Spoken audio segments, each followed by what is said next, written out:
in India, the two main crops that the staple crops are rice and wheat. That's right, your naans are made of wheat. And the main crop that they do research on there is corn.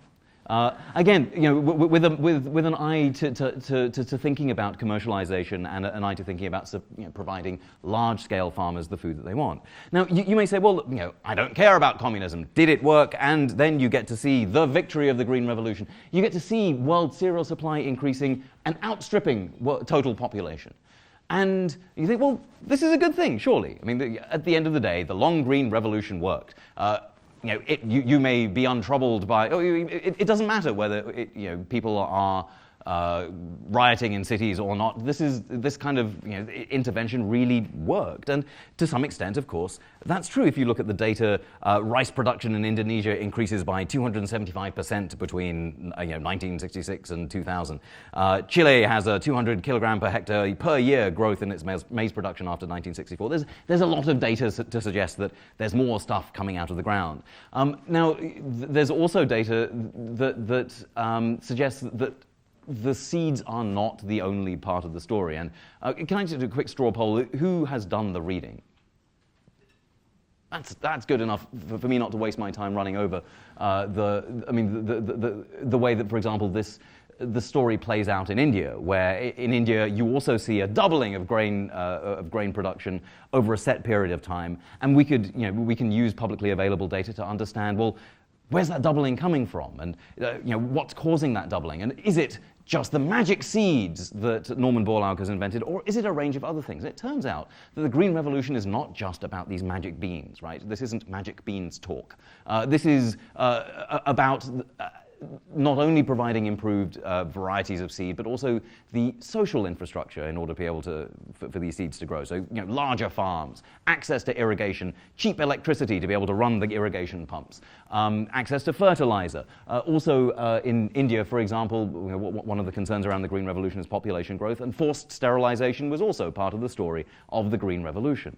And of course, marketing boards, and so all of a sudden, the Green Revolution is a package of things that's not just about seed, but it's about a range of other things. And still, you may say, well, look, that's all right. I'm troubled by the forced sterilization, but maybe larger farms are better, and that's great because food supply in Asia has been doubled, for example. But the problem is that there's a twist, which is that it's possible for there to be more food and for hunger to remain unchanged. So, for example, I'm just looking for a quote here from my friend Peter Rossett. Peter Rossett is a fantastic scholar of this, and he observed that that actually, if you eliminate China from the sort of analysis of the Green Revolution and the Green Revolution, the number of hungry people in the Green Revolution, the number of hungry people in the rest of the world, excluding China, during the Green Revolution, increased by 11%. So, in South America, for instance, the number of hungry people increased from 536 to 597 million people. And this is at the same time as there's more food produced. Now, that's, the logic of that may seem a little strange to start off with, but think about the United States. Why do people go hungry in the United States? Poverty, right? And so no one suggests that the United States is deficient in the amount of food here. And yet, we still have people who are food insecure in this country. And a similar process is at work during the Green Revolution. So, I think the purpose of this sort of attenuated history of the Green Revolution is just to say, look, when you hear people talk about the Green Revolution, sometimes you'll just hear, well, it's just great to have these fantastic little seeds and everything's wonderful, and what we need is another Green Revolution with more genetically modified crops. If that's what you're thinking, then in fact there's something wrong with the story, because what you're not hearing about the Green Revolution is the fact that it was run, firstly, the science was centralized, there was population control and a war on women's bodies. There were subsidies for large commercial farmers.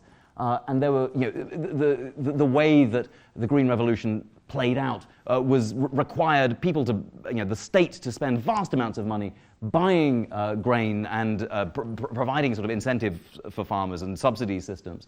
In a large part, the places where the Green Revolution was successful is places that are anti-democratic and authoritarian. And there were large social and environmental costs. Does everyone hear that? Hello.